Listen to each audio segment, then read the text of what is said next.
নিয়ে তারপরে আসছে সমস্ত শক্তি, মুশরিকদের মক্কার সমস্ত শক্তি নিয়ে তারপরে আসছে মদিনাতে। মুহাম্মদুর রাসূলুল্লাহকে শেষ করে দিবে, রিসালাতের আওয়াজ বন্ধ করে দিবে, স্তব্ধ করে দিবে। আজকের পর আর মুহাম্মদ অথবা লা ইলাহা ইল্লাল্লাহ এই শব্দটা থাকবে না। কিন্তু তারা তো পরাজিত হলো। তো পরাজয় হওয়ার পরে মক্কায় যারা ছিল, যুদ্ধে যায় নাই, ওই সমস্ত লোকেরা অপেক্ষা করতেছিল কি খবর আসে, কি খবর আসে, এবং আশায় ছিল যে বিজয়ের খবরই আসবে, বিজয়ের খবরই আসবে। কারণ তারা 1000 সশস্ত্র বাহিনী, অস্ত্রে শস্ত্রে সজ্জিত।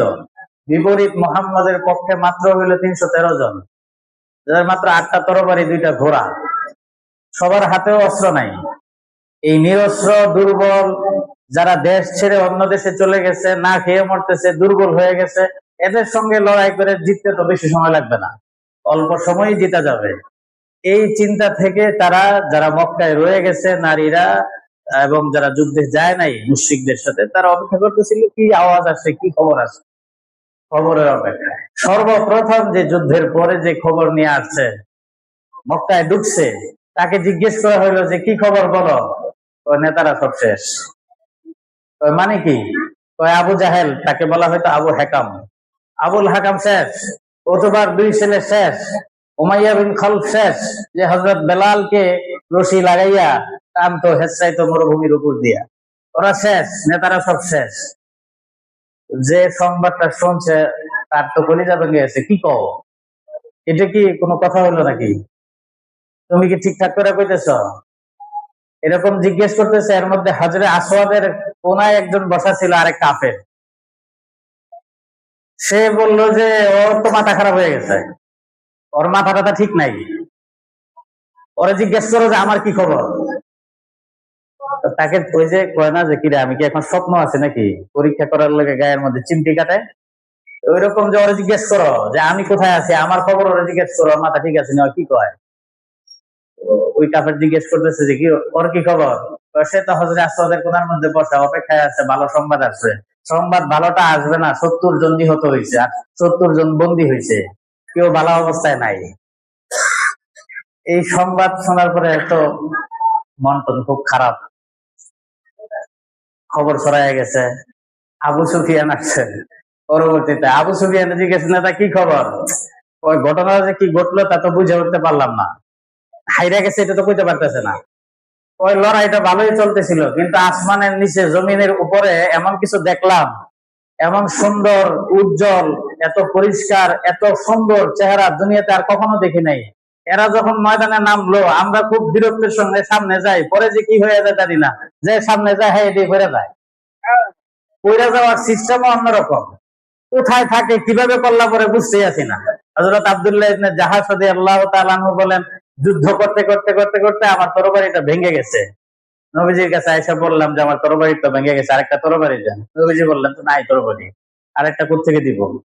তো একটা খেজুরের শুকনো ডাল ছিল, ওইটা নিয়ে বলে যে এটা নিয়ে যাও, যুদ্ধ কর। সে বলে যে নবী বলছে এটা তরবারি, বাস তরবারি, শুকনা ডাল নিয়ে সেও যায় যুদ্ধে এমন করে 10 হাত দূরে থাকে, কল্লা আলাদা হয়ে যায়। আবু সুফিয়ান বলে যে আমাদের সঙ্গে ছিল সুরাকা বিন মালিক। আসলে সে সুরাকা মালিক ছিল না, সে ছিল ইবলিস। সে মক্কার কাফেরদের সাথে যুদ্ধে অংশগ্রহণ করছে। ইবলিস, ইবলিস মানুষের সুরত, একটু আগে হুজুর বললেন সুরাকা বিন মালিক। তার আকৃতিতে এই যুদ্ধে রণাঙ্গনে মুসলমানদের বিরুদ্ধে, নবীর বিরুদ্ধে, সাহাবীদের বিরুদ্ধে নামছে। কিন্তু আল্লাহ পাক যখন জিবরাইল আমিনের মাধ্যমে 1000 ফেরেশতা নাজিল করে দিয়েছেন, এই সর্বপ্রথম দেখছে হলো ইবলিস। যেদিন নাজিল হয়েছে এটির লোকের মোকাবেলা করার শক্তি আমার নাই, ভিজা বিড়ালের মতো আস্তে হাইটা চলে যাইতেছে। যুদ্ধের ঘটনা শোনাইতেছে আবু সুফিয়ান। আবু জাহেল, আবুল হেকাম, সে দেখলো যে যাইতেছে গা, ওর যাওয়া দেখা ওই তো সবাই উদ্বুদ্ধ করে আনছিল।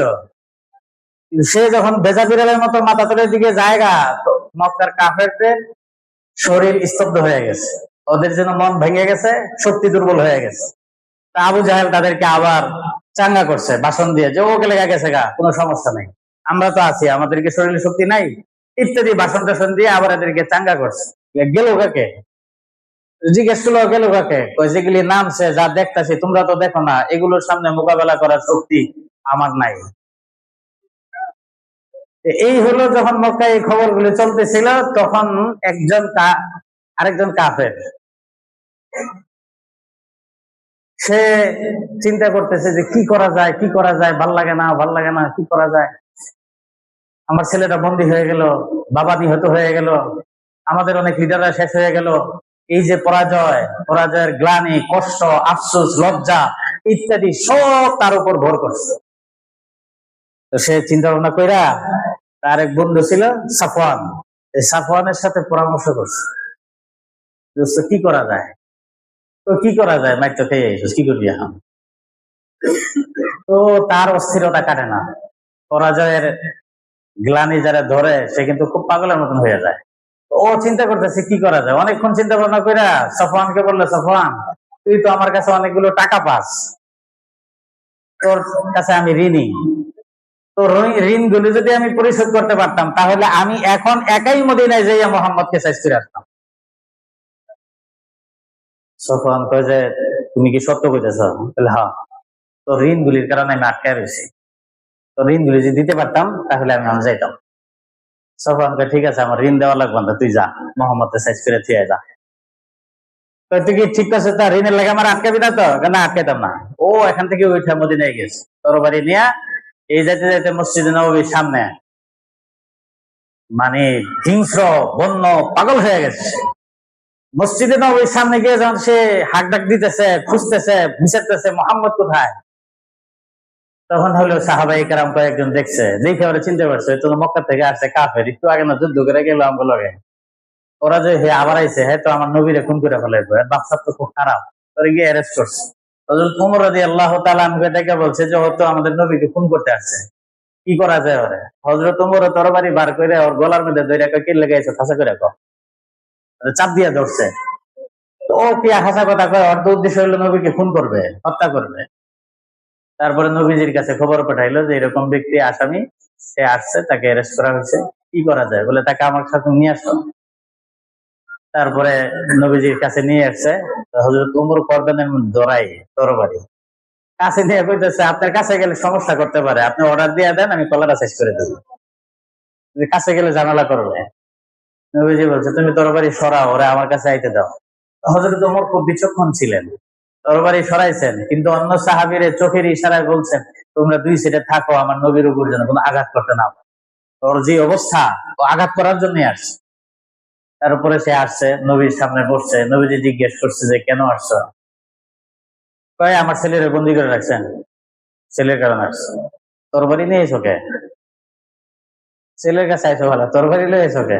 ওইটার আমার কোনো কাম নাই, এটা আমার কোনো কাম নাই, এটা কি একটা কিছু হয়েছে, মানে তরবারি বুঝাইতে চাচ্ছে